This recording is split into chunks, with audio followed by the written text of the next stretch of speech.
All right, so this is 4 tips on how to report a crime if you fear the justice system. Basically, this is for anyone who fears retaliation or skepticism when reporting a crime, especially violence or SA to the police, the military, HR, a judge, etc. Basically, if you're reporting something and you're concerned that the organization that you're reporting to might not believe you or may attempt to victim blame or act unethically towards you in any way, then this is for you.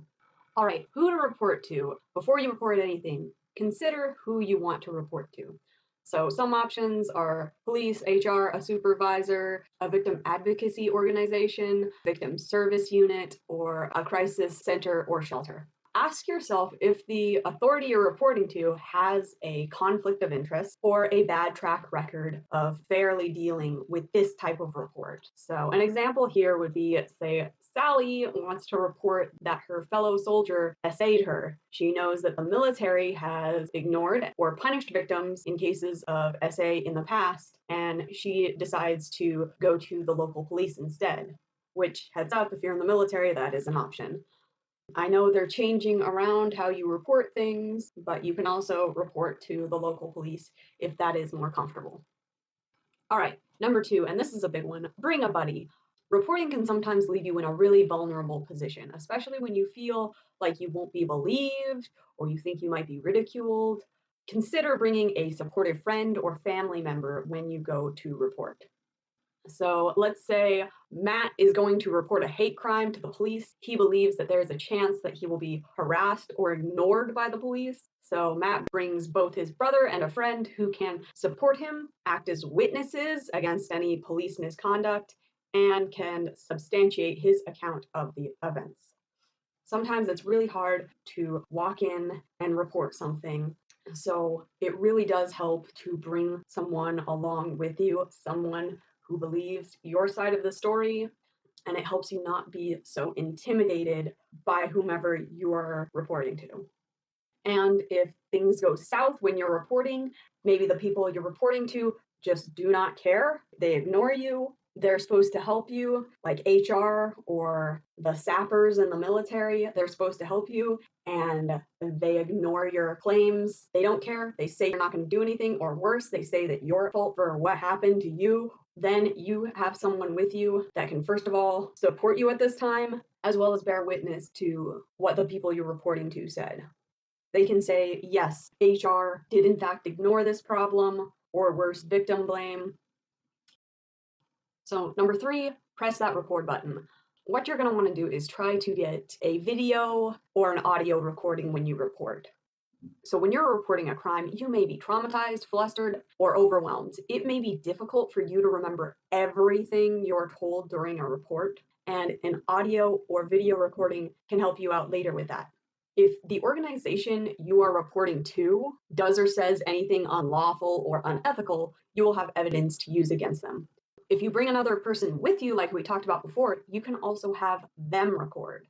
You can use your phone or a hidden recording device. If possible, record the crime that you're reporting and use the recordings as evidence as well.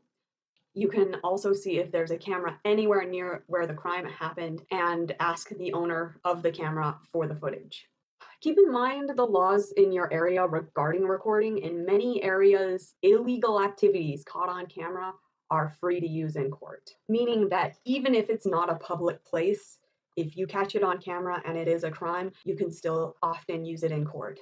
But that's not everywhere, that's not all areas, so you might want to check your jurisdiction.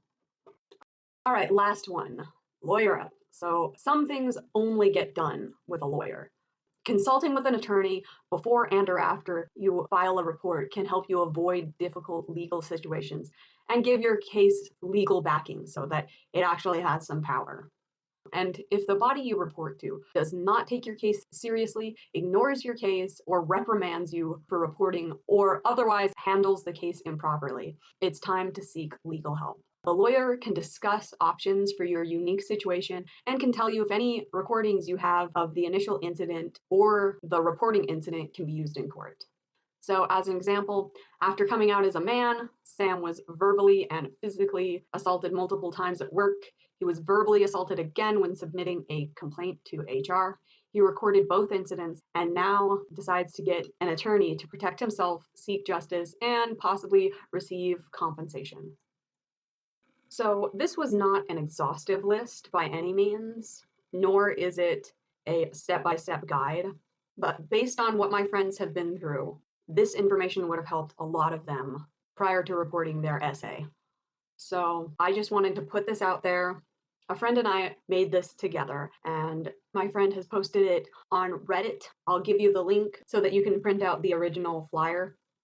My hope is that this helps more of you report misdeeds so that more people face justice. Thanks for listening, and let me know what you think. Now, with all my videos on my channel, feel free to share them.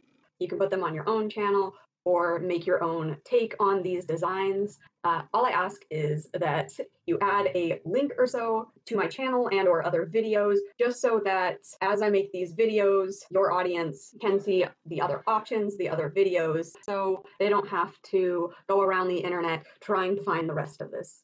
I hate that. So please leave the links in the description or in a comment that you pin to the top. And leave the comments on because I'd love to see what your audience thinks.